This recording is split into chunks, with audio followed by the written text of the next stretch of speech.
Hello and welcome to Connected, episode 330. It's made possible by our sponsors, AirBuddy, Bombas, and Pingdom. My name is Stephen Hackett, and I am joined by Mr. Federico Vitici. Hello, Stephen Hackett. How are you? I'm good, Federico Vitici. How are you? I'm very good. Thank you. That's good. Myke Hurley is here. Myke Hurley, how are you? Happy birthday. Thanks. Happy birthday. 28th of January is Stephen's birthday. Happy birthday, Stephen. I'm old now. Mm-hmm. Now? Older. Older, yeah. I had to fill out some paperwork recently, and it was one of those things where you have to check like the age bracket you're in, and so I'm turning 35 this week, and the one before me was like, it was like 26 to 34. Ooh, you went up in the drop down. Yeah, and the next one was 35 to like 44, and I was like, I guess I'm getting ready to be that check mark. It's not good. Well, you got to get on TikTok. It's the only way to reverse this. It's the Benjamin Button of social media networks. Time to get on TikTok.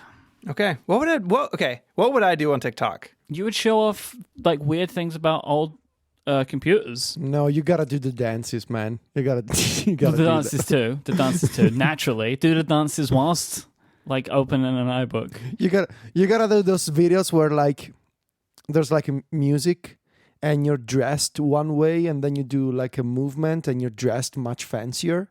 Yeah, I go from one black T-shirt to another. Mm-hmm. Yeah, kind of like that. No, you should do old Mac TikToks, you know, because then like the kids will be like, "What is that?" Like, you could blow their minds of old technology, you know. Oh, you should do the switch where like you're wearing a prompt T-shirt, and then you do the switch and you have a connected T-shirt. Same T-shirt. The technology should be colorful ones. It's the same T-shirt.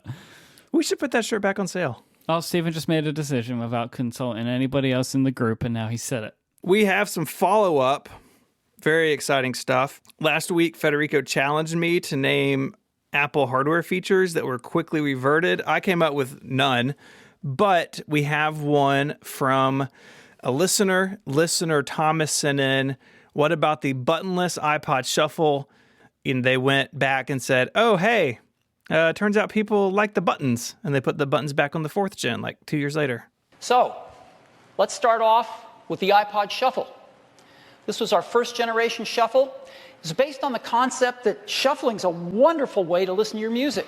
And we could make a really affordable player without a display that just shuffled your songs and was super easy to use. And it's been a really big hit. The second generation was even better.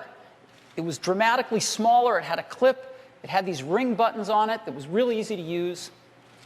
The third generation, we took off the buttons, added voiceover so you could listen to your songs, and added playlists. Now it could talk you through your playlist and you could pick a playlist. But people clearly miss the buttons, right?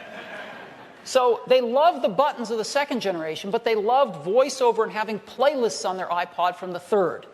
So what are we going to do? Let's make the best of both. The new iPod Shuffle. It's even smaller than the second generation. It's got buttons, voiceover, and playlists. And it's really small. Myke, can you tell us about your exciting Salesforce news? I've been acquired by Salesforce. Oh, no. Goodbye, everybody. They just wanted just me. No, they've joined the Unicode Consortium as a voting member. So maybe now Slack will finally update their emoji. So there aren't many companies that are like voting members of the Unicode Consortium, which means that they have the ability to say yes and no to different emoji. Lots of different companies are part of the consortium, but Salesforce now join Adobe, Apple, Facebook, Google, IBM, Netflix, Microsoft, and a company whose logo I literally cannot discern. It looks like a chipmunk with headphones on. I don't understand what it is. So yeah, they are now in that. They get voting rights, and I hope that means that they're gonna, I don't know, focus on emoji a little bit better. One would hope that they pay attention. One would hope. I wonder if acquiring Slack is what led to this. I'm trying to think of what else Salesforce owns that would benefit from a high power stake in emoji. Well, it's not just emoji. It's all text and computers. I think But no one cares about text and computers. Everyone cares about emoji. I'm a youth. I think it's companies that are like voting members, and even companies that are on the consortium have some kind of vested interest in communication. I think that's the reason. That makes sense. And Jeremy, the creator of emoji. the creator of emoji. But only gets half a vote, though, this chart tells me, which I think is a travesty. I think Jeremy should get 3 votes. Which To half? everybody's 1 vote. The beard half. Wow, you've crossed into a new level of dad jokes in your advanced age. System updates. Yesterday, Apple released iOS 14.4, watchOS 7 point something. I don't know. 7.4? 7.3? I think they're off by a number. 7.3. 7.3. Yeah. And 14.4 also came out for the HomePod and the HomePod Mini. What is new in this update?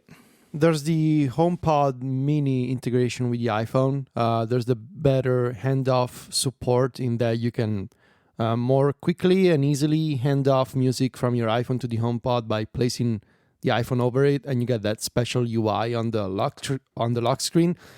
I haven't tried it because I don't have a HomePod around anymore. But it looks like I'm not really, and I think Myke agrees, I'm not really sure why this has to be, like why this exists. Mostly because it just feels like, I don't know, I struggle to imagine personally the use case for this. Like, isn't it easier to just ask Siri Yeah, to it's play like, something? what's the thinking? Like, I look at my phone and I'm like, oh yeah, music, right? It's like, it's a strange thing, like, to be like, oh, you're near a HomePod Mini. Clearly, we need to show you music. Oh, it's like, oh, look, I just happened to walk near a HomePod. It's like, I personally am pretty intentional with the music I want to listen to. And so, like, when I decide to put on music, I either ask an assistant or I use AirPlay or I put on headphones. It's this, like, and even the way they show it off in advertisements, in commercials, like these people who just realize, oh, I just happen to be near a HomePod, let me hand it off. It's like, how big a home you have that you can just so happen to casually walk by a smart speaker. Speaking of your music choices, I've been getting almost daily reviews of your Spotify playlists. Daily reviews? Yep. Having listened to this show over the last couple of weeks, Adina has moved back to Spotify and has found your playlists and has been listening to them. Oh my! I've been told that they're very good. And which ones? Like your best of 2021 is one of them, I think, and there's a couple of others. Okay. Or best of 2020. I don't know. I haven't looked. Right, like I'm not the one doing this. And the overall, you've been pegged overall as having musical tastes. She told me that sits somewhere between indie rock and emo music, and I'm like, yeah, that's fair. Absolutely, yes. Like, yes, you nailed it. On the money. That is me. Hello. Oh well, that's a plot twist as well. Like, very nice. I didn't know that she was using it and that she was checking out my playlists. I'm very happy. I should make more of those public. I think I only have 2: best of 2020 and all-time favorites, maybe. Mm-hmm. Yeah, I have a bunch more. Oh, that's cool. Thank you for telling me that. I have a incredibly interesting real-time follow-up. Okay. That logo that I said looked like a chipmunk in the small image that I saw is the logo of the Sultanate of Oman. Wait, which is... the country? Yeah. What? They are on the Unicode consortium and help you and help approve emoji. I'll include an article from BuzzFeed, which is wonderfully titled, "Why is this random Gulf country helping pick your emoji?" I'll put it in the show notes. Wow. It just, to my mind, it looked like a chipmunk. I still don't know exactly what the logo is meant to represent. I did not intend to offend anybody. Say, I think you owe an entire country an apology. I just did. All right, I'm sorry, everybody. It's not a country, it's a sultanate. Unless it is a chipmunk. The royal but I don't chipmunk. think it is. I don't think it is a chipmunk. In any case, we were talking about the software updates. I don't think there's anything much else to cover in iOS 14.4. I mean, there's support for scanning smaller QR codes in the camera, and you can now properly categorize Bluetooth accessories. This is very much like a niche feature, but sometimes I've heard from some people say my car stereo unit does not get recognized as a car Bluetooth device because my phone thinks it's a pair of headphones. And so, for example, you don't get certain integrations like syncing contacts, for example, or if you're using Spotify, having the car view in Spotify. And so now in settings, when you tap on a Bluetooth accessory, you can classify it. You can say this is a headphone, this is a hearing aid, or this is part of a car Bluetooth unit. So you can properly say, you can properly categorize each Bluetooth device that you connect to, which is nice. I checked mine and they were all properly categorized, so I don't have this issue. I think this will particularly help for like Bluetooth accessories that you want to put like in an old car or in an old truck. And those adapters that you buy from Amazon, now you can categorize them from Bluetooth settings. I don't think there's anything else worth covering in iOS 14.4. In watchOS 7.3, there's the new Unity watch face, which is inspired by the Pan-African flag. And there's also, I believe, a special Series 6 watch and special watch bands that are coming out. Yeah. It's really interesting. They've actually, like they've made like an actual watch that they're selling, which has an engraving on the back, which says Black Unity, which I don't think they've done something like this for a cause before. Like I can't think of even Product Red. No. Or something. So it's cool. Very cool. And they're giving Apple's donating proceeds to 6 global organizations to promote equality and civil rights. Yeah. So, and cool. the watch band looks amazing. Like I really love the combination of the 3 different colors, the black, green, and red. It's really lovely. It's nicely done. Yeah. Myke, I see in the notes that you put in a comment about the AirPods Max battery issue, and I wanted to comment on this as well. I have been noticing battery drain of my AirPods Max headphones as well. Happening. A few days ago, I charged them, and then yesterday I removed them from the case, and it said 40%. It's like, wait, how? How is this possible? I'm convinced at this point that the proximity sensors aren't working correctly. They seem to be winning a fight between those and whatever sensors and the magnets. I think so. Yeah. There was nothing in the release notes that suggested there would be any help, but I'm just hoping. And I've still been having some issues with my HomePod pair with my Apple TV. And so I've updated both the Apple TV and the HomePod pair in the hope that it will fix that. Where it's just like sometimes it's just like, oh, this just won't work. And I was like, okay, fine. I'll just use my TV speakers. Just forgets about it. Okay. Yep. You used to be my friend and now you're not. Remember with the iPhone, I think it was the 4, Apple had proximity issues where the screen wouldn't go to sleep when you put it up against your face, and they fixed it with software or so. Was that a problem with the white model, or am I remembering something completely different? It was rumored, I think, that's why the white one was so far behind, that and maybe some camera issues, but it was an issue on the standard black model as well. So I think it was mentioned during the AntennaGate keynote. It's like, oh, we're also tracking these other things. One thing about 14.4, just before we move on, it does include some security updates that address some pretty potentially nasty things. I don't know how much of this was actually out in the world. Apple often doesn't give detailed notes on this until after the update's been out for a little while. So Apple hasn't said too much yet about what exactly got fixed, but there were some issues with the kernel and with WebKit that meant someone could make code execute on your phone by just visiting a website, which is the wrong website, which is bad. All right, we have a bunch of stuff to talk about today, but let's take a break here and thank our first sponsor. This episode of Connected is brought to you by AirBuddy. When you open your AirPods near your iPhone or iPad, You get that buttery smooth user interface that makes AirPods such a joy to use. And then you open it near a Mac and you don't get anything. When you get AirBuddy, you get that same smooth experience and more with AirPods on your Mac. And with the new version, AirBuddies 2, this is taken to the next level with a refreshed user interface that looks great, improved reliability, and many new features. I've used AirBuddies since the day it came out because I want that first-party experience to be really good. I'm using Apple AirPods, I'm using macOS. I want them to really jive nicely together. And it looks great. It looks like something Apple would have designed had they bothered with this. And this is why I love third-party software so much. I love these utilities that really add polish and a nice experience to the Mac, and AirBuddy definitely does that. AirBuddy supports all versions of the AirPods, including the AirPods Pro and AirPods Max, and all Beats products powered with either the W1 or H1 chip. Simply connect and change listening modes at the same time with a single gesture on the trackpad. Using AirBuddy's connection modes, you can automate system volume, audio input, and listening mode so that you're ready to go into that video conference with just a single click. AirBuddy can also show you battery information for your iPhone, iPad, or iPod Touch and their accessories, and the batteries widget can be added to the notification center on macOS. AirBuddy is sandboxed and does not require any kernel extensions to work.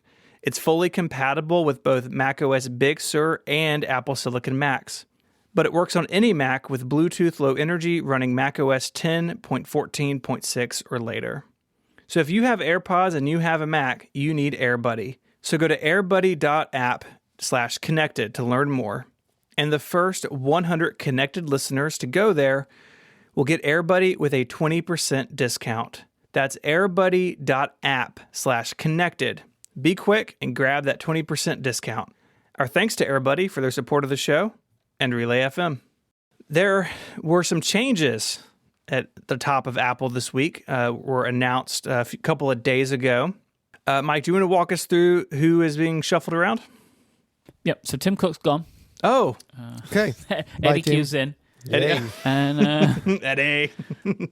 we're starting over, baby. There's going to be music and open shirt. No, Dan Riccio is moving on from his role as Senior Vice President of Hardware Engineering to focus on a, quote, new project and reporting to Tim Cook directly. Did I ever tell you that Riccio means two very different things in Italian?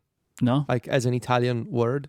So Riccio either means curly or hedgehog. Could it mean both? Well, no. No. It's like it's the same word as two very different meanings. I mean, like if you had like a curly hedgehog. Sure, you could have that. Like a Riccio? You could reach. Dan Curly sounds like my sort of name. Like if I were to have like a fictional name, I would be called Dan Curly. It's not far away from my brother's name, to be honest. Exactly. It's just one letter difference. Mm-mm. Wait, your brother's name is Pan Curly? Yeah, it's weird, really. It's weird. We're half brothers. Obviously, everyone's going, Apple Car, right? Like, that's the thinking. I don't think it's that. No. Nah. Because I don't think Apple will make a car. I don't think it's going to happen.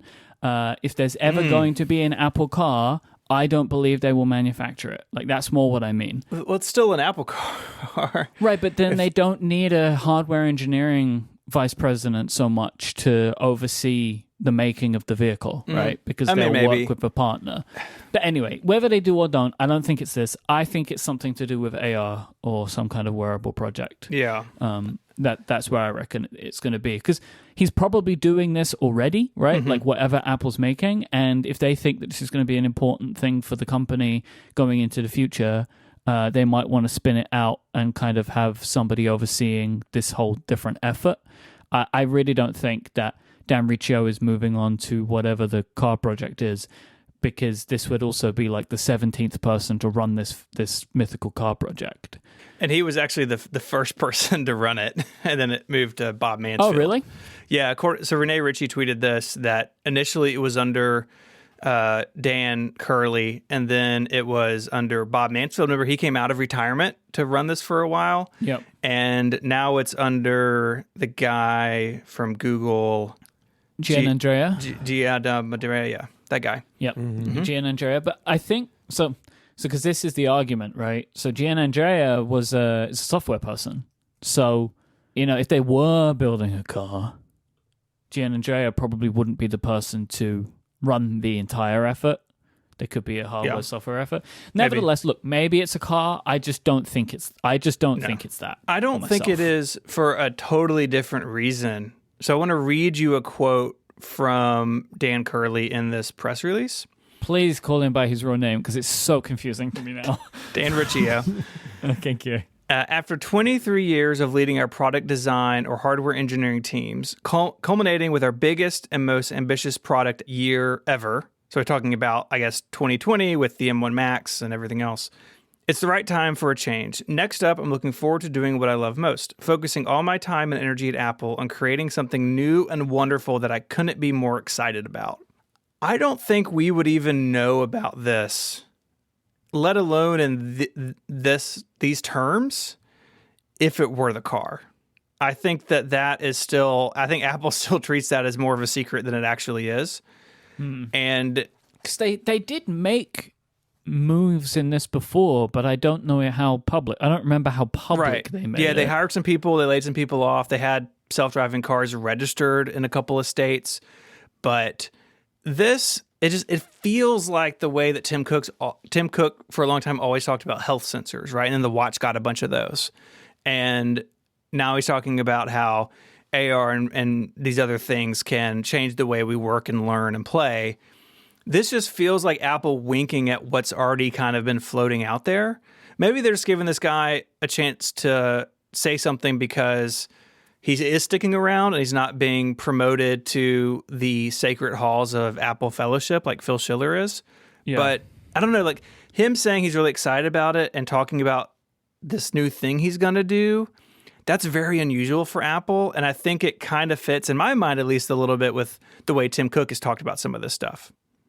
So I have a fun conspiracy theory to share in a minute, but my personal theory on this as well is this might actually be more about who they're bringing up into this role than what Ricci's going on to do. Yeah. So John Turnus is going to be taking on the hardware engineering role. You will remember John from doing the majority of the presentation of the M1 Max from the last Apple keynote. Yep. He also introduced the iMac Pro and the Mac Pro. Yep. And so there was an article that Mark Gurman wrote a while ago kind of detailing the future of Apple executives. And John Turnus is spoken about very kindly in this, like at the level of there are people inside of Apple that think he could be CEO one day. So my belief really is that they're doing some, maybe potentially, I mean, look, it could be as simple as they know how important Turnus is, they want to give Turnus a promotion, so they're asking Riccio to go run something else. Yeah. Which moves they can make. Yeah, it definitely could be. And that doesn't say anything bad about Riccio. It says good things about both of them, right? He's been doing that job for a very long time. You can't have the same people doing the same things forever. Sometimes That's right. You want to move stuff around. And it's kind of funny because Turnus has actually been at Apple for nearly as long as Dan Riccio has. I had no idea he'd been there 20 years. 20 years. He looks so young. How old was he when he started? Maybe it was his first job. It could have been. Maybe he was coming in as a toddler and designing the iPhone 4. But yeah, he seems very well liked. And the thing that I think about is the Mac stuff that we've heard about in recent years that we all like. The Mac Roundtable, iMac Pro, Mac Pro, M1. Really, like even the Intel updates we've had over the last couple of years that have been good. Like we have, I think, applied those good feelings to Turnus. And I think he owns a lot of that, right? He seems, I mean, that's his job, right? He's the hardware guy. My feeling is that Turnus really has worked very hard at this Mac renaissance that we're currently seeing, a phrase that I'm stealing from my co-host on Mac Power Users. But this Mac renaissance is something that he has been very involved in.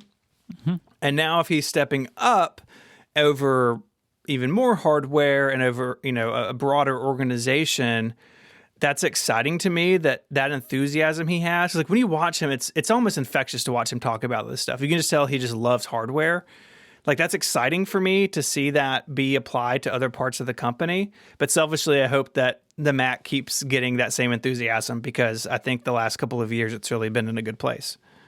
My conspiracy theory, which I don't believe, but it did pop into my head, so I thought I would share it, is that Riccio has been the head of hardware engineering during a tricky time for some products, especially the Mac, and there's all of the rumors are pointing towards these huge changes, like 180 changes to the Mac, that maybe they're moving Riccio away because he did a bad job, and Turnus is gonna make it all better for us. So, like a punishment? I mean, maybe. Hmm. I'm not saying I super believe it, but there is something particularly strange that if all of these rumors are true, The timing is interesting. yeah, well, this is it. We're getting rumors of like Apple basically wiping out 4 years of products, right? And like pretend they didn't exist. And then at the same time, the guy who runs that division is moving away from that division. And then this guy that we've only really started to hear about recently, at the same time that things seem to be improving, is taking over the whole hardware engineering division. So what you're saying is Riccio's a huge USB-C fan and hates keyboard travel. Big USB-C fan, hates MagSafe. Loves the touch bar. Loves He's the the touch bar guy. Oh no! Okay, so Yeah. this was part of it. The touch bar was part of what led me to this, because people say, "Oh, Johnny Ive, it's now Johnny Ive's gone. It's going to get better again." And I don't believe this, because at the time we were all saying Johnny Ive had checked out and was designing the building. So like I don't think Ive had really much to do with the last few years of products that were at Apple. Like it seemed like he had kind of moved on to doing other things. And then also like Ive was responsible for all the good stuff that's coming back too. So I don't know. I'm not. All I'm saying is timing is interesting. It is. It's very interesting. But I'm not gonna like hang my hat on this as like, aha, I know what's Right. happened here. Yeah, and I mean, I know you're not saying you're not marrying yourself to that theory, but one hole I do want to poke in it is that if we are getting ready to have new notebooks at WWDC that have MagSafe and a bunch of ports, like they're not starting that today. Now that Riccio is out the door, right? Like this, it's a long process to get there, but it is very interesting, and the timing is fascinating.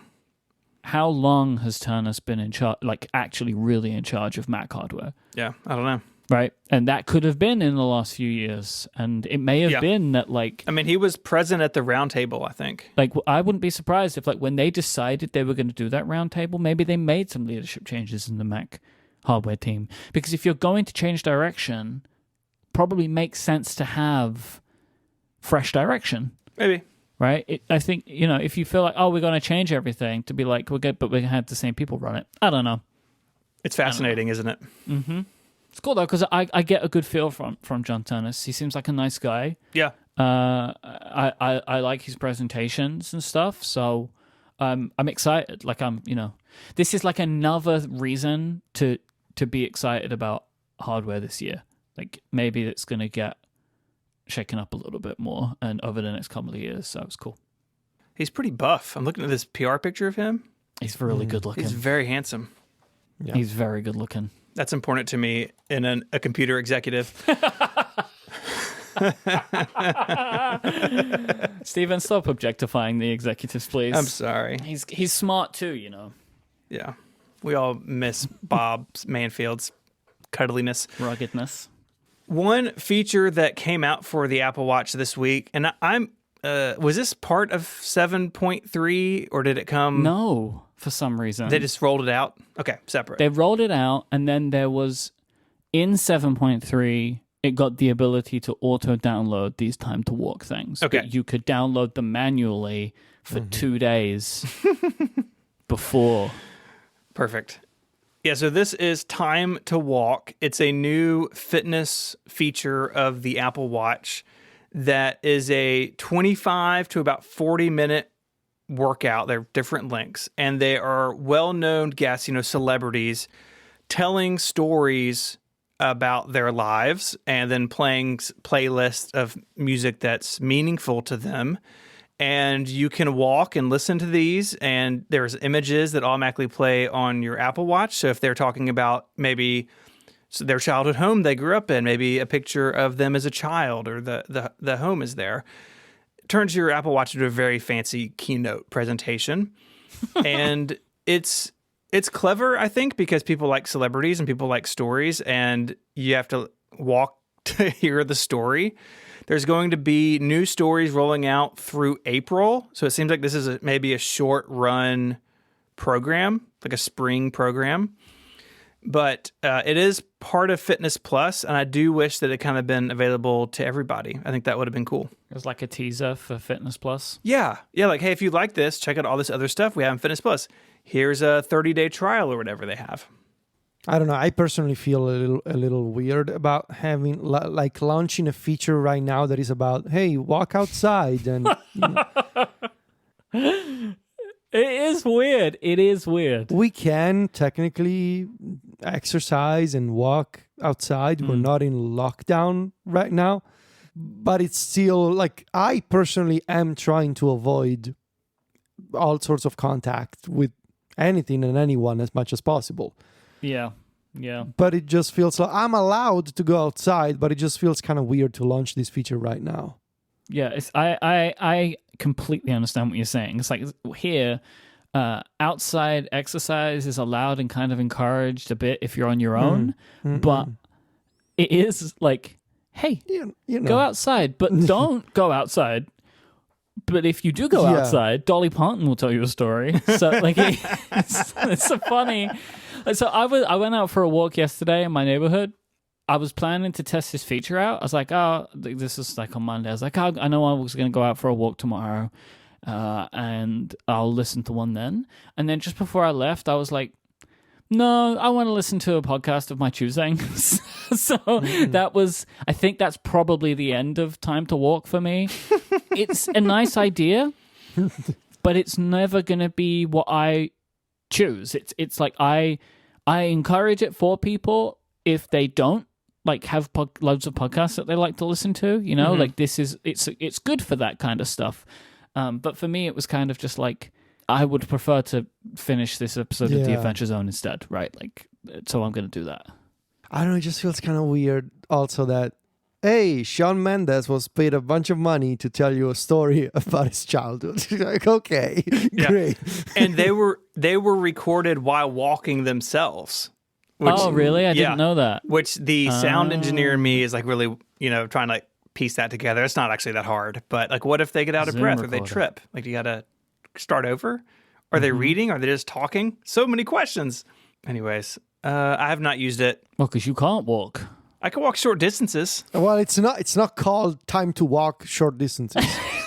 Time to walk to the back of the garden. That's right. It's just Shawn Mendes says, hey, how you doing? And that's it. Oh, I'm at work. Sorry, Sean.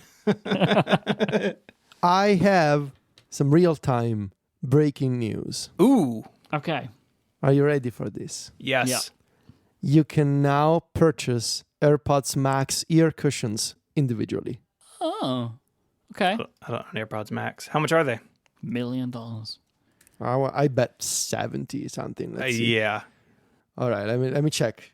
So you Apple can get. Store. So this is a thing you couldn't do before. You couldn't get the. No, they were listed as coming soon. Let's see. Okay. Accessories.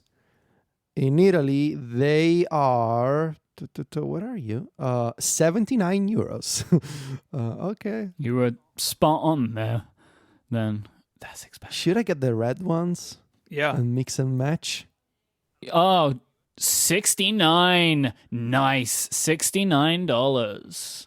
Nice. Still says coming soon, but you can order them. It's funny. Looking at the site now, it says coming soon, ships in 1 day. It's like, that's really soon. They're coming Monday in Italy. It's coming very soon. Yeah, $69. Cool. You So get now two, right? Because it's just showing one in the picture. Yeah, you get two. You get You two have of to them. buy the left and right It's not side one. separately. One set. Okay. Can you imagine 69 each? Yeah, I can. Yeah, I can imagine. I like the thought of this. I don't want to spend $69 for my $500 headphones that only work most of the time. I'm gonna think about it. I wish the red was more red. More red. Yeah, if it's like coral. See, my thing is as well that none of these colors appeal to me enough that I want to buy them. So. The red is a bit of a disappointment now that I'm looking at the texture and the photo. It's not red enough. Yeah, it's kind of salmon. Yeah. Pinkish. The blue's nice, but not on the black band. And the green is just horrible. The green is bad. What color is that? It's like olive. Yeah. Yeah. It's like a little olive-y. No, that's an offense to olives. It's worse than olive. Maybe the only good one is the black one, actually. Do you like olives? I do. I love olives. Yeah. Ugh. Wait, why? No. Why that sound? They're Wait, gross. what kind of... I'm not a big What? olive fan. Not a big olive fan. I like olive oil. I like things made from olives. I'm not really a big fan of olives. Wait, what else is made of olives besides olive oil? I knew you were going to say that. Olive paste. Olive flavored Jolly Ranchers. You can make olive bread. It's like in Italy, you can get bread with little pieces of olives. Yeah, that's not what I want, though, because that's little pieces of olives, And it's I don't like But also, olives. I don't like them when they're smaller either. Olive oil is like, in Italy, it's like water, basically. Yeah. It's like an essential good. It's the elixir of life. I mean, I love olive oil. Let's take a little I'm shot pleased you before do. recording. No. Well, no. You don't want to do that.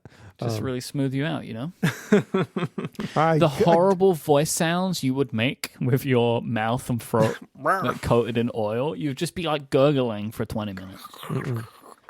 Okay, let's take a break. All right. This episode of Connected is brought to you by Bombas. Bombas makes the most comfortable socks in the history of feet. I have questions about the history before feet, but that's not part of this ad. They've rethought every detail of the socks we wear to make them way more comfortable. I'm wearing my Bombas socks right now. They're comfortable, they're stylish. I've got weird arches and they have nice arch support in the center. They're really comfortable for me, but they do more than just keep me cozy.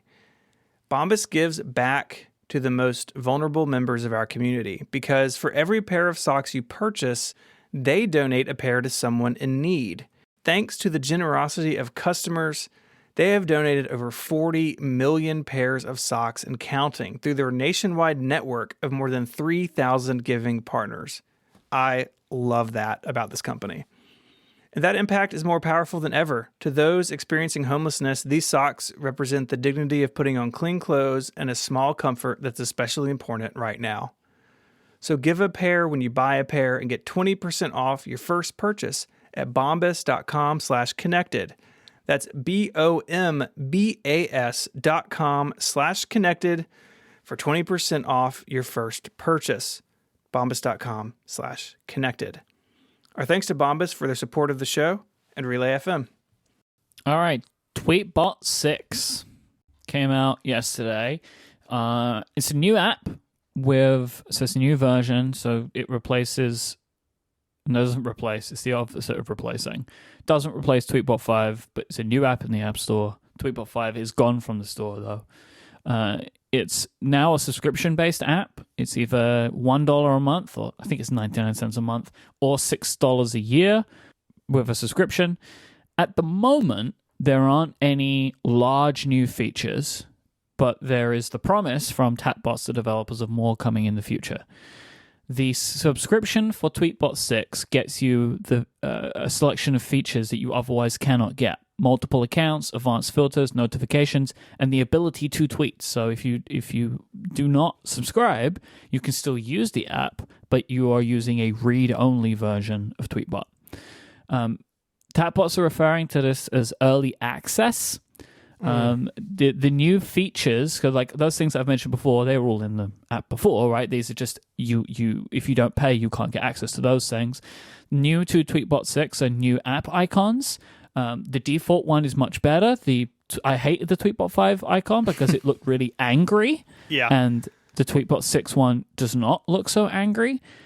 There are more UI themes, but I will still make the same complaint I did last time. They only have like one, or they have like basically one True Black theme. I wish they had more. And this app is now built on Twitter's version 2 API. Now, I believe Tweetbot have to pay for this, which they didn't before, and I expect this is probably why they've decided to go with the subscription route for the app now, because they have ongoing costs to Twitter that they didn't have before. With the version 2 API, my belief is they get more features, and more features are coming. Version 6 of Tweetbot now can use Twitter's polls and cards features, which is great.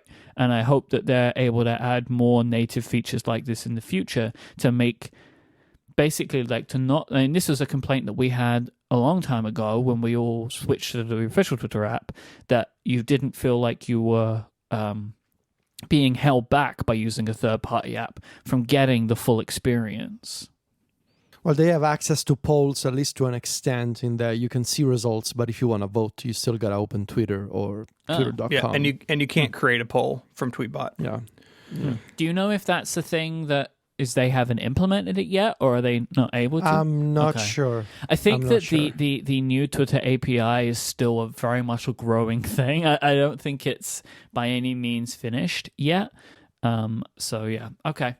Let's talk about supporting app developers and features.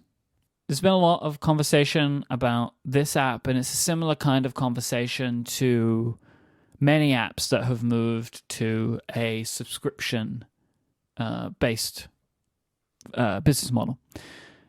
I have a few things I want to say on this. So I think it's totally valid to say that you will subscribe to an application because you use it every day and the developers need to get paid. That is perfectly valid. It is completely acceptable as a thing to do. It's like how I subscribe to Twitch streamers that I like. I just want to support their work, right? I enjoy what they do, so I just want to give them money because I want them to keep doing the thing that they're doing. Mm-hmm. It is also valid, in my opinion, to say that as a customer, for the subscription, you would want a value exchange. You may not always want that, but it might be, depending on the type of application or depending on the type of thing, you might want that.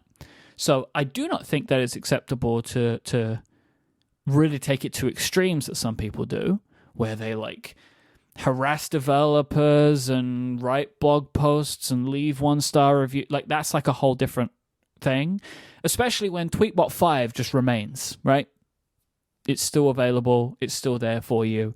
If they had updated Tweetbot and then ripped it all out and made it read-only, that would have been like a whole different thing. But that's not what they did, right? They created a brand new app, and it's up to you then. But I do think it's totally fair to take a wait-and-see approach. To like, I want to see what features they add and see if it's then worth my money on a more consistent basis.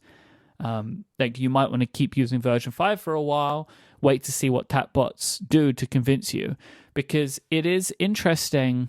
Really, I feel like a lot of apps that move from one-off payment to subscription have a selection of features to give to you. I would like to read a quote from Mac Stories' own One True John Voorhees, because I think John encapsulated this better than I'm going to be able to. John says, I have no issue with subscriptions conceptually, but they rightly carry the expectation that in return for regular payments, users will receive meaningful periodic updates. Recognizing this, many developers time the move to a subscription with a substantial app update to start off on the right foot, which Tapbots has not done. Tweetbot's subscription is primarily based on the promise of future updates. Even though the Tweetbot subscription isn't expensive, I think Tapbots owes its users more than it has delivered. And Right. I do agree with John there. There's another problem, or maybe not a problem, maybe something that I would have done differently, because I've seen it done differently over the past year, really. I think the way that developers, and that especially this type of indie developers, indie developers that we cover on the site, the way that they prepare for app launches and for introducing a new subscription model has changed. I think this is something that I've been noticing increasingly over the past year. I think it's become pretty much common to run effectively open test flights for all kinds of users to show them exactly what you're working on and why it's going to be worth the cost of a subscription. It's become pretty common to have an open Slack, for example, where beta testers can join, can discuss, where developers can have a direct line of contact with those members. Because those members, those early users will be your first, will be the kinds of people that will defend you on Your Twitter. evangelists. Your evangelists when you launch the app. It's been pretty, obviously it's been pretty common to get in touch with a bunch of websites to give them access to the beta and to explain, hey, here's why we're switching to a subscription. It's become pretty common to do a blog post, sometimes months in advance, to say, here's the thing, here's what we're going to do, and here's why.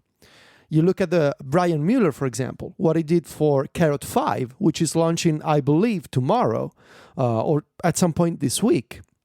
He had a long thread on Reddit, like a full post with hundreds of comments, where he explained really, really good explanation of, here's what I'm doing for Carrot 5, let me explain it to you. And that's great.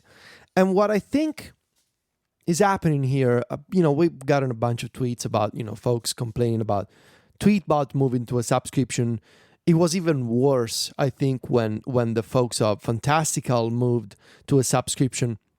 I think a lot of indie developers need to accept a few hard realities in 2021. The first one is, I get it, the idea of why wouldn't you want to support your favorite indie developer? Like, I totally get it. Mm-hmm. Sentimentally speaking, it's a topic close to my heart.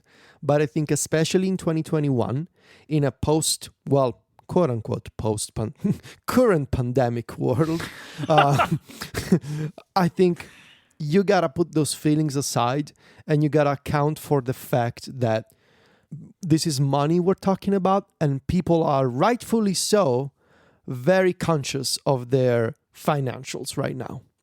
And so I think thinking that people are going to support you anyway, it's not going to work out, I think, right now. Because unfortunately, money and taking care of your family, those things are more important than developer goodwill right now.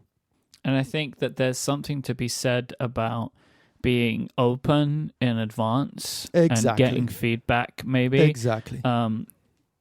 I know that a lot of indie developers in our community take the Apple approach of like, we don't say anything. But you're not Apple. That's the thing, right? That was my second reality. Okay. You're not Sorry Apple. To take that you one cannot just bring a surprise on people. It's not like you're, Tim Cook walking on stage and introducing the new iPhone. This is an app.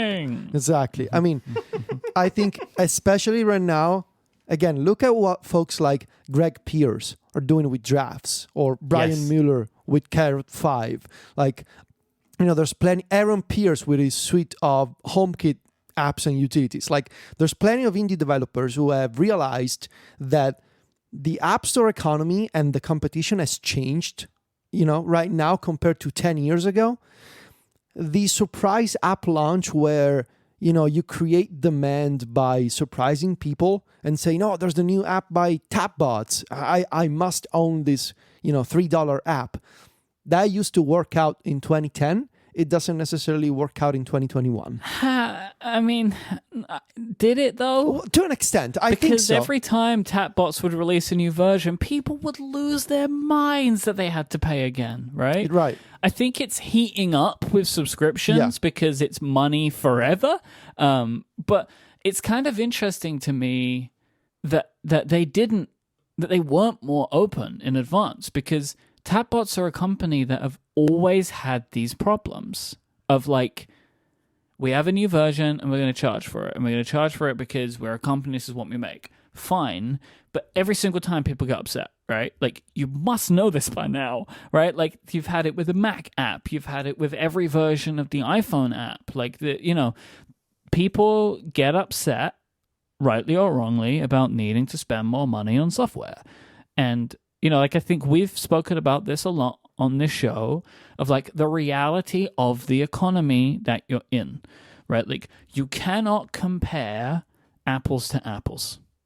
Like, you can't say this costs this and this costs this and everyone should be cool with it, right? Like, oh, but $6 a year, like you spend $6 a day on your lunch. Like, why would you not want? But like, it's the economy of the world that you're in is what you're working within, right? Like, software is cheap, so And people really like to eat.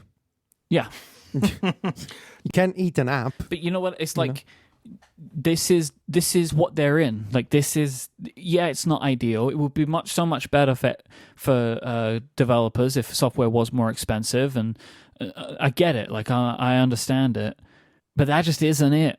And like, so, you know, you can be frustrated about it and be frustrated about it, but you still have to work within the constraints of the economy around you.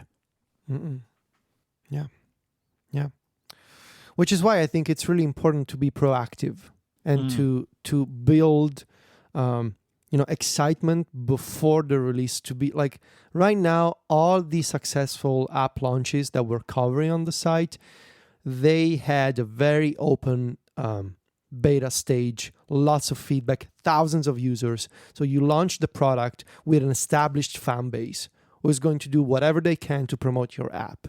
And I think that's the way to go right now. I think using the old approach of surprise, we have an app, doesn't work out anymore. And when you add on top of that the subscription surprise effect, I don't want to say it's a recipe for disaster, because hopefully this will work out for these developers, but I think it's a risk, and you're taking a big risk in doing that.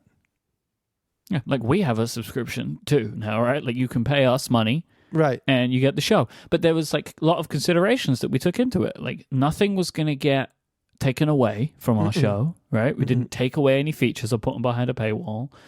And we also decided that we didn't want it to be just like, hey, support us by giving us money. We were going to remove ads from our show and give bonus content. So that felt like an overall package that we were willing to offer. I think that that's the kind of things that people need to make, those kinds of considerations, that just support us because we need support. It's not going to work with as many people as support us and get this and this and this.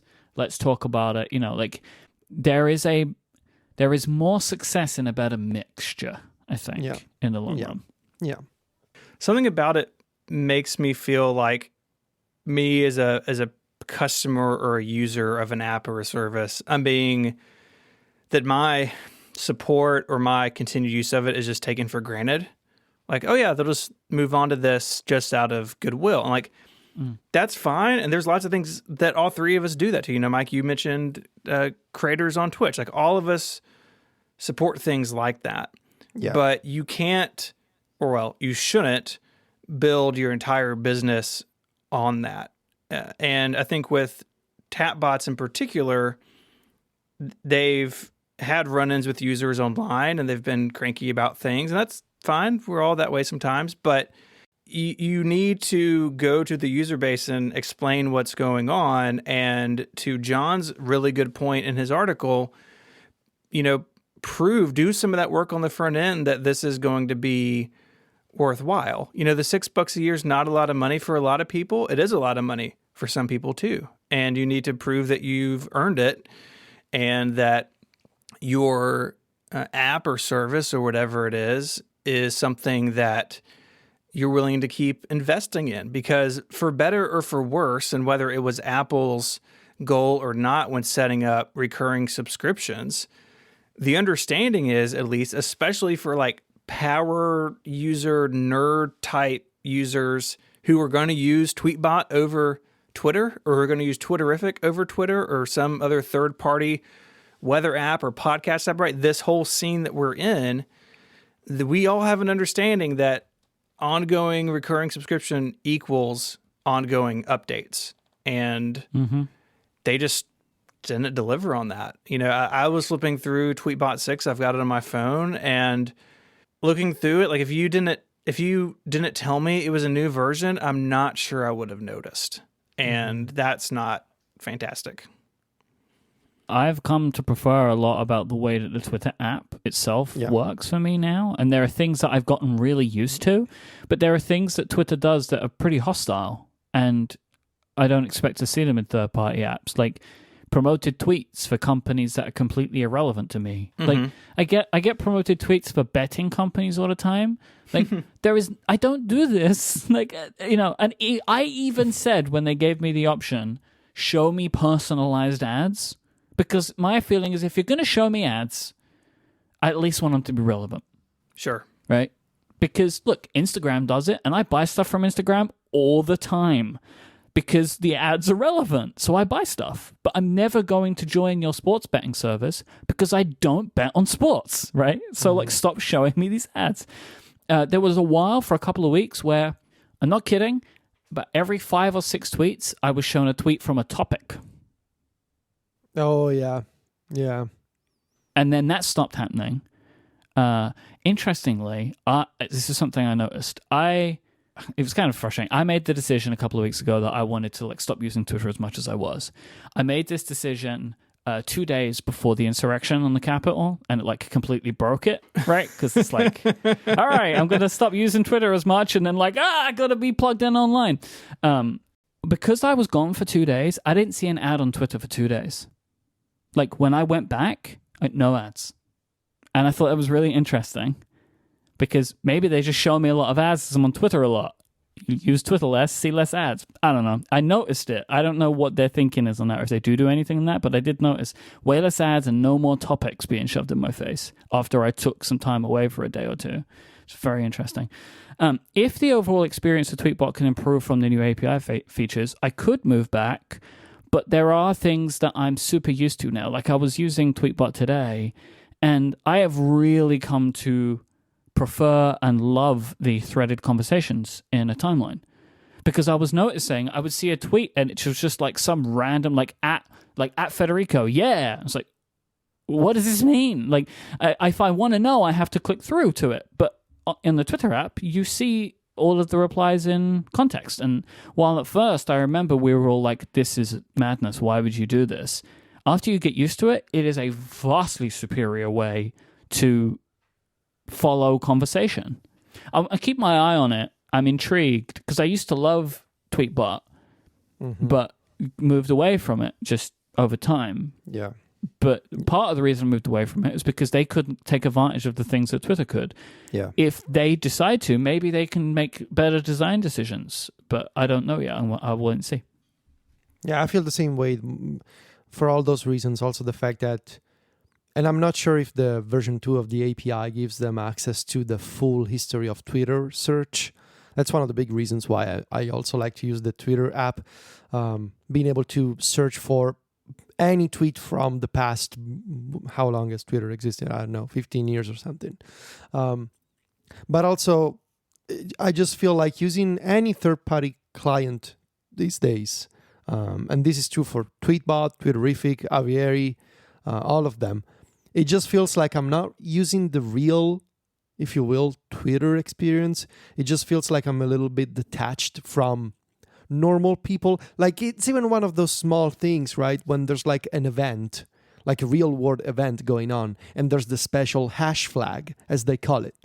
And you can see that in a third-party client. And it just feels like you're missing out on what the rest of the world is doing. Yeah. Let alone that the tweets aren't real-time. Yeah. And that. Yeah. So, something that I've been doing a lot lately is checking out Twitter when I'm watching a specific program on TV in Italy, on live television. It's Big Brother. Come on, it's Big Brother. Just say it. It's Big Brother. That, but not also a bunch of other ones. Okay. But mostly the Big Brother. Must be a Big Brother. They extended the program again. Those folks are going to be locked out in a house for 6 months. They're going to keep extending that thing until the pandemic is over. The Big Brother will continue. When they finally open the doors, it will be the children of the people that were sent in that come out. Yeah, pretty much. But it's when you do that and you get the real-time tweets and you see millions of other people talking about the same thing, that's not something that you can get in a third-party client, It's all of those reasons why I also use the Twitter app, which for many other reasons, it also drives me crazy. The fact that it's horrible on iPad, for example. The promoted tweets.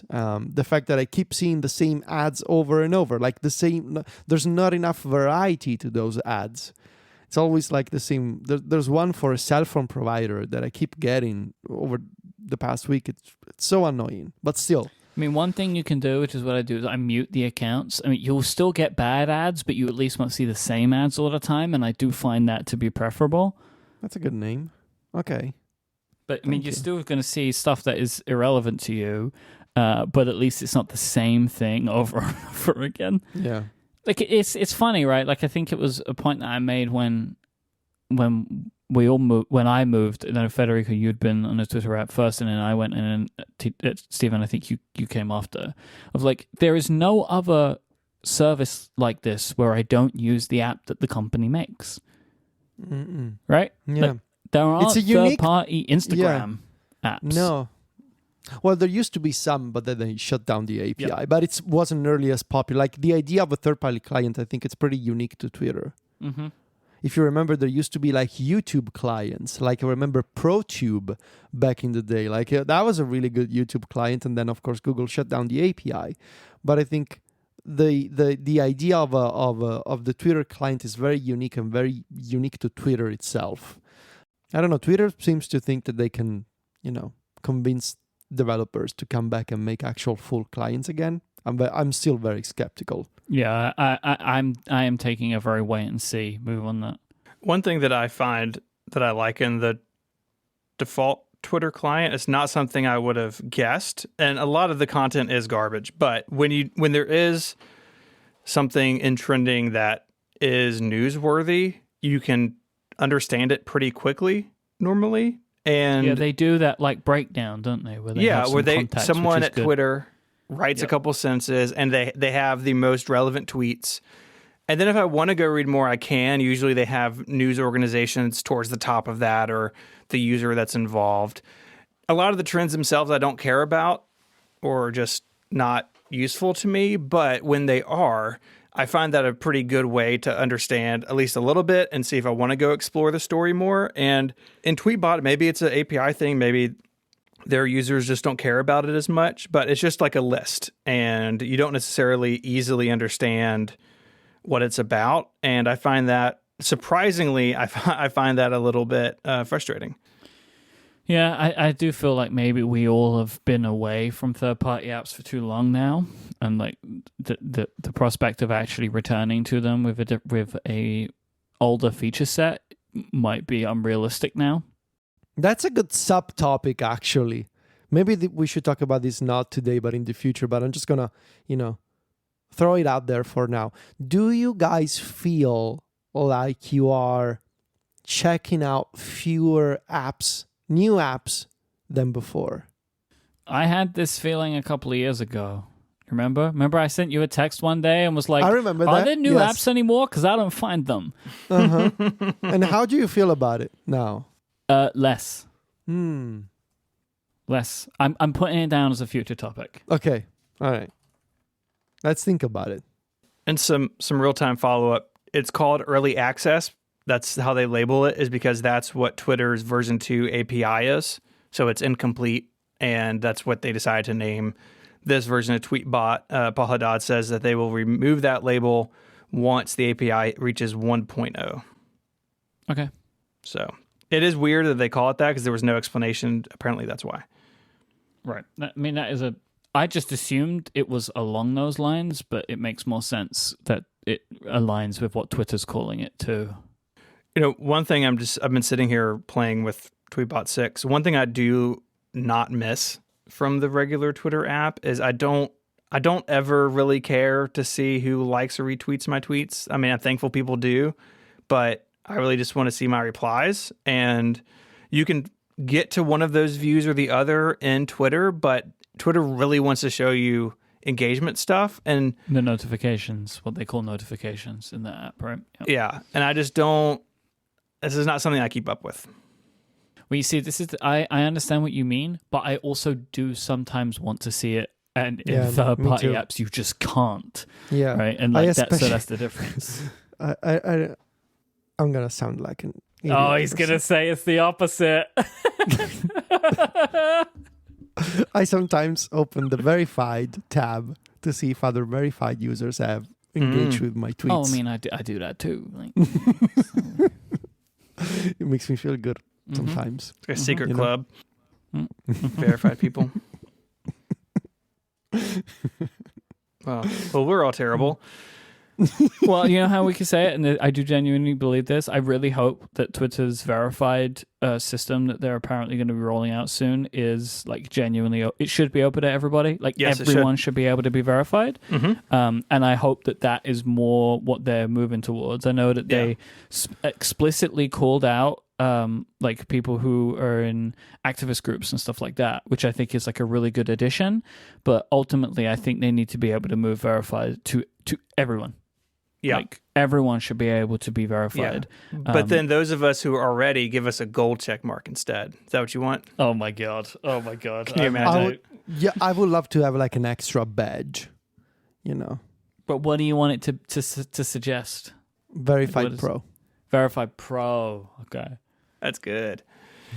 If you want to hear more about Twitter, this morning's episode of Dithering with John Gruber and Ben Thompson talks about Twitter's recent acquisition of a newsletter company, but also just on a bigger stage, like Twitter's moving forward and how do they monetize things. I don't know. I found it to be a very compelling conversation. So go check that out if you are a Dithering subscriber. Anything else on Twitter and Tweetbot? We got one more thing to close this out. No, I don't think so. This episode of Connected is brought to you by Pingdom. While you've been listening to this podcast, how would you know if your website had gone down? If your customers couldn't click that Buy Now button or access your content? You might stumble across the problem by luck, but that's not good. You need a system to tell you that everything is running smoothly on your site, and more importantly, when it's not. You need Pingdom. Pingdom detects around 13 million outages every month. That's more than 400,000 outages every day. Pingdom keeps your sites and the sites you love online. It doesn't matter if you're a startup or a Fortune 500 company, you need alerts about any critical website issues. Pingdom lets you customize how you're alerted depending on the severity of the outage. Plus, they track and analyze your website's load time so you can see what's affecting the user experience.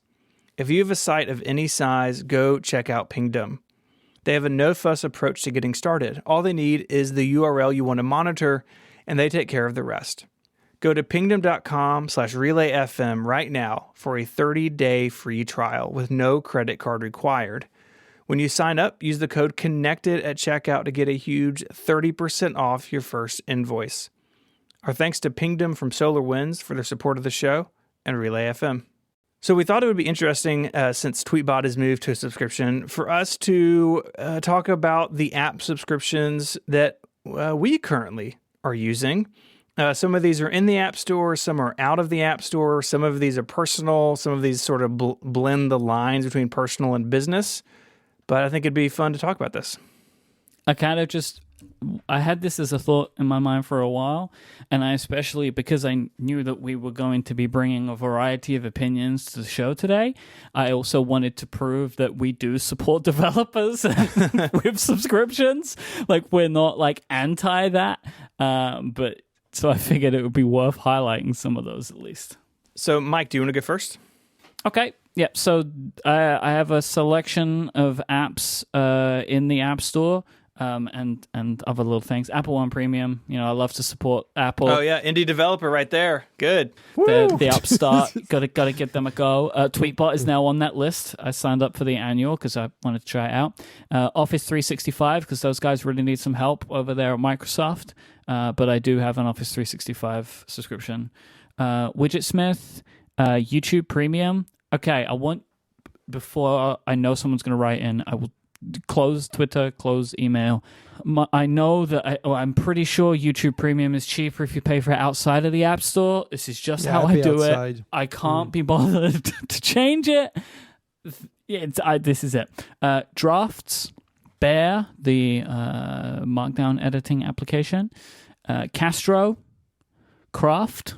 Craft is cool. Mm-hmm. There are 3 note-taking apps in this list. A lot of note-taking. Yeah.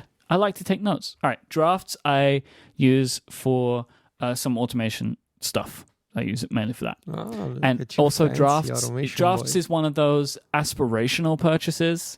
You know, I like to think one day I could be a full-on Drafts user. Bear is my favorite like Markdown text editor. Okay. Like I like it for that. Where's the other Craft. note-taking? Well, Craft. I don't think of it as a note-taking app.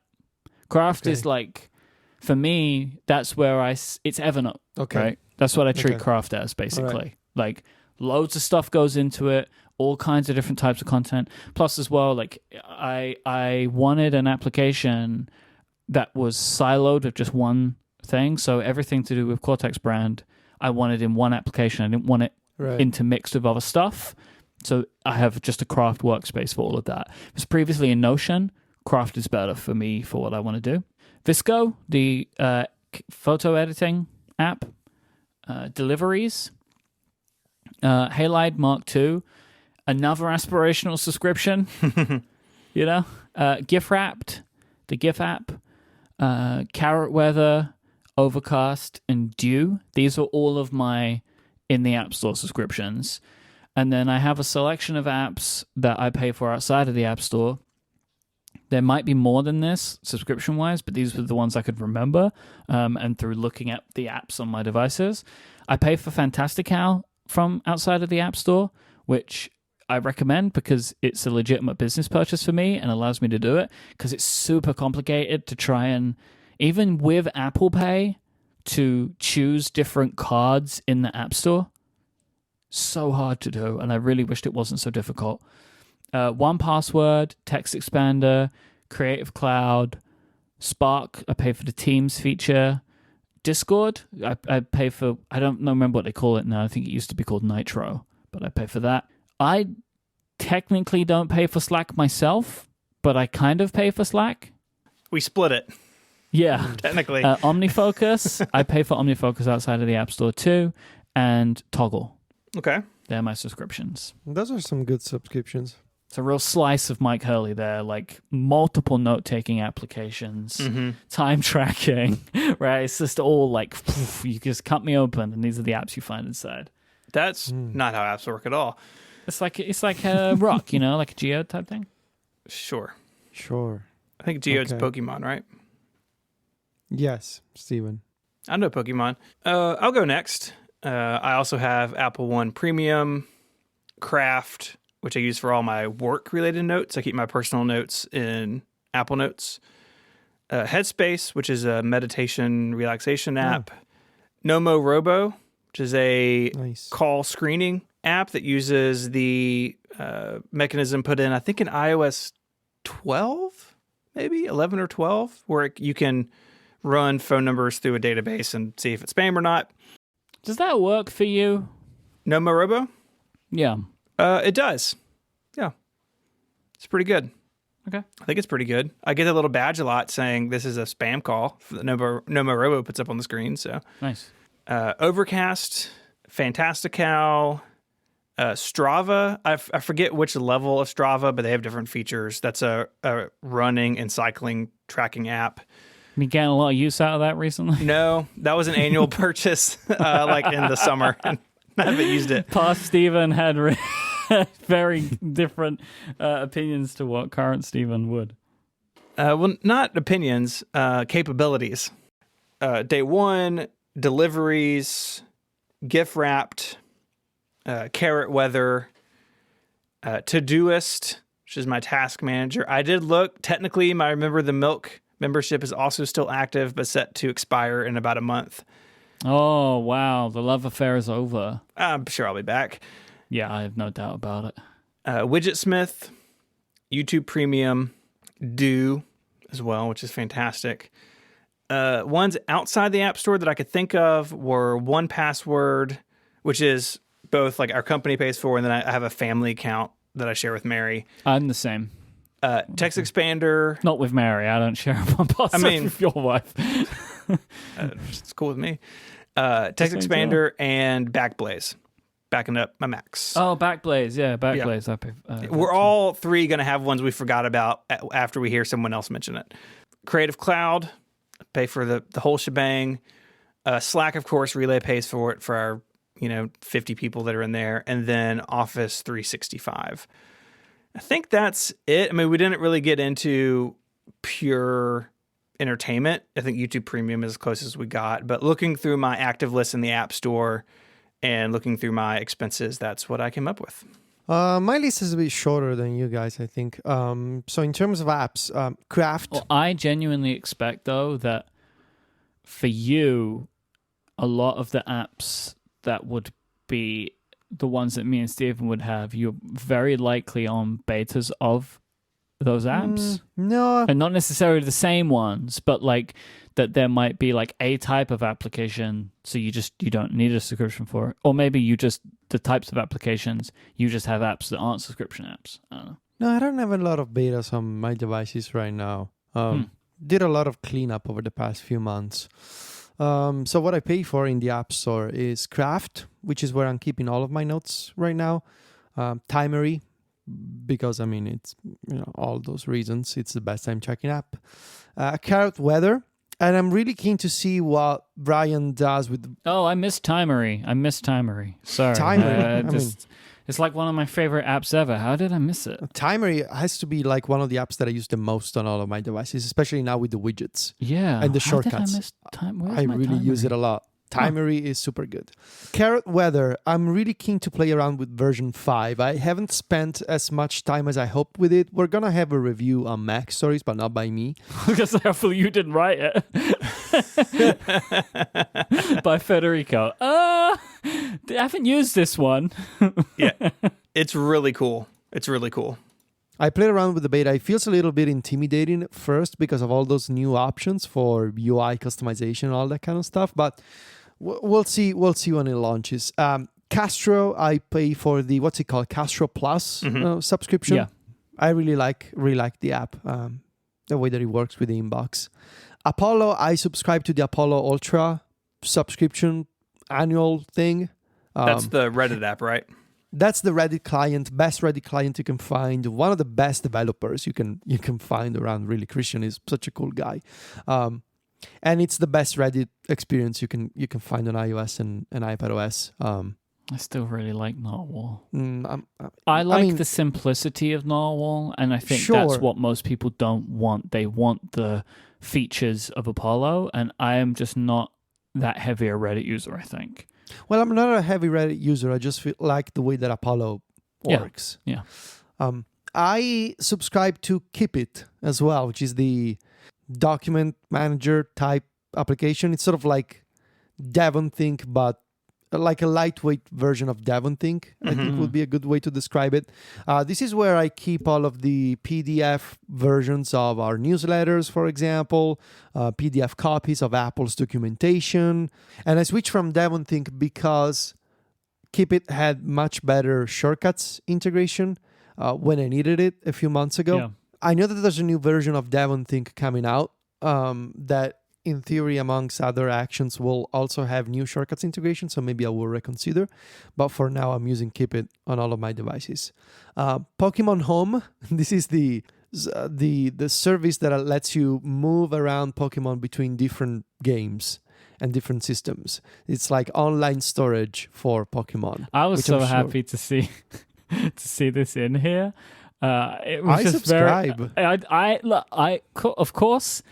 But it was just heartwarming to me for some reason to just see that that Pokemon Home was in there. You know, Mike, as I make sense of my life after a bit of a break that I had, the Pokemon itch is coming again. Here we go. Not for competitive play. I don't think I can handle that sort of stress, if you will, right now, but the single player, like actually just playing Pokemon and catching them and playing the old games as well. I think it's coming back. I think I may be starting like the Pokédex quest again sometime soon. Anyway, 2 PDF apps. PDF Viewer, which is like my default PDF reader for like signing stuff, contracts, annotations, all that sort of like basic PDF stuff. I subscribe to that, but also Highlights. Highlights I exclusively use for my annual iOS and iPadOS reviews, and I use it because it lets me view the document and the annotations in split screen side by side. It's got this very unique view for annotations and documents that I really like. And finally, this is something that I started using few months ago, AdGuard Pro.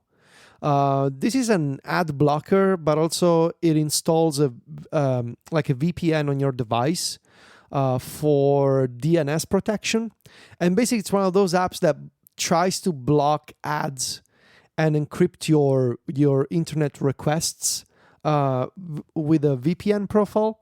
And I think it's been working out really well for me lately. Like, for example, thanks to AdGuard, when I go to certain like Italian newspaper websites and I want to watch a video, the ad doesn't load at all. The video just starts playing. That's one of the things that AdGuard can do. Now, I feel sorry for the ad industry because I feel like I'm stealing your money, but hey, I want to watch those videos for, So what am I supposed to do? I want to watch the video. I don't want your ad. I mean, it's allowed. It's on the App Store. So, go complain to Apple, not me. So, yeah, AdGuard. Now, outside of the App Store, I obviously pay for Spotify, which technically I'm not subscribed. Like, I haven't subscribed to Spotify per se. Like, what I've done is I have this neat website that I go to where I purchase gift cards, like US gift cards for online services. You can purchase a gift card for the US App Store, for Spotify, for the Google Play Store. So what I do is I purchase Spotify gift cards. Then I use ExpressVPN, which is also a sponsor of the show, to log into Spotify with a US location. And then I use my US gift card to redeem my Spotify Premium US version subscription. So it's interesting because this definitely feels like it would be a One True John job to get you gift cards.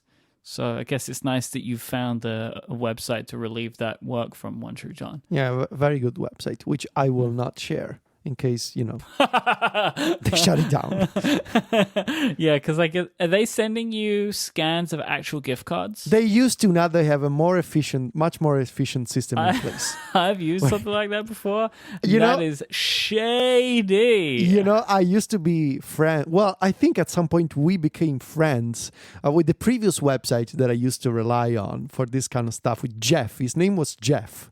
And Jeff and I, he was one of those websites that sent you the scan of the gift card. And I don't know, sometimes we talked, and I think at some point he discovered Mac stories and he started asking me questions privately over email.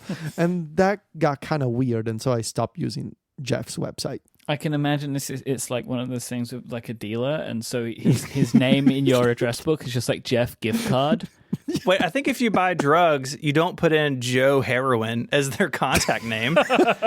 Well, no, obviously you wouldn't write.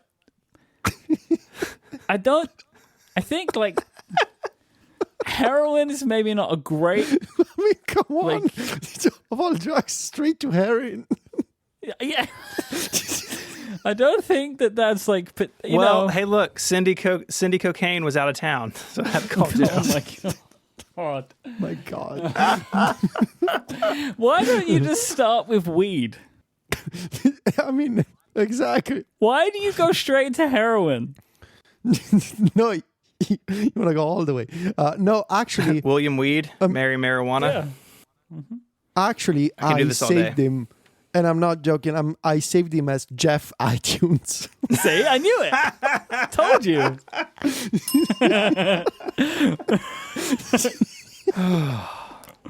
Or it's like if you met someone at like a club, like in our younger years, you might say by the name of the nightclub that you met them in. You associate the person. Because you didn't get. I mean, how often do you catch people's surnames in those kinds of situations? Also, you don't introduce yourself with your last name. Exactly. It's like, hello, I'm Federico Vitici. Get away from me, you creep. Well, let me see if I can find Jeff iTunes again. Jeff iTunes. Can you imagine if it was Jeff Williams? No, it's the real Jeff iTunes. I know. One time he failed to send me the scan of a gift card, and he was very apologetic, and he told me hey, I had some trouble at home. I was like, dude, I don't care. I don't want to know about you've misunderstood our relationship, Jeff iTunes.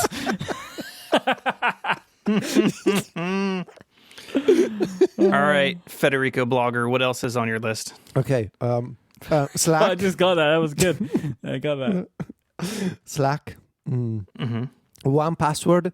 I use both 1Password for work and 1Password for family. For family, just me and Sylvia, and for work, I have John and Alex, and we all share access to a bunch of like work stuff and work documents. Yep. Toggle, obviously, for time tracking. Dropbox, which I still use, even though... yeah. Dropbox. I didn't put that one on my list. Yeah, me too. I still Dropbox. use it. I still use it. It's still the best file and document sharing service you can find. And I think that's pretty much it. I don't have anything else in my list that requires a subscription. And I was looking at my phone again. That's the stuff on my home screen and on the second page. I don't think...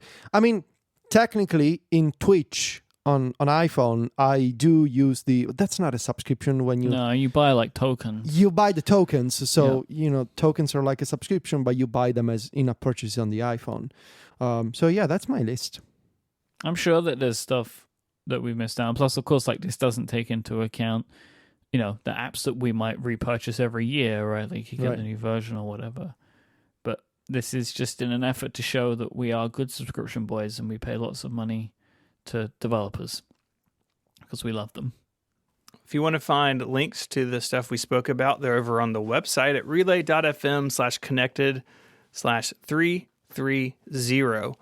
While you're there, you can get in touch via email, via a little link there, right there in the sidebar. So send us some feedback or follow up. You can become a member of Connected Pro. You get a longer ad-free version of the show each and every week. This week, we discussed the list of words added to the dictionary for the year, and it was very interesting. Mm-hmm. We also talked about how Wall Street works and how none of us understand it.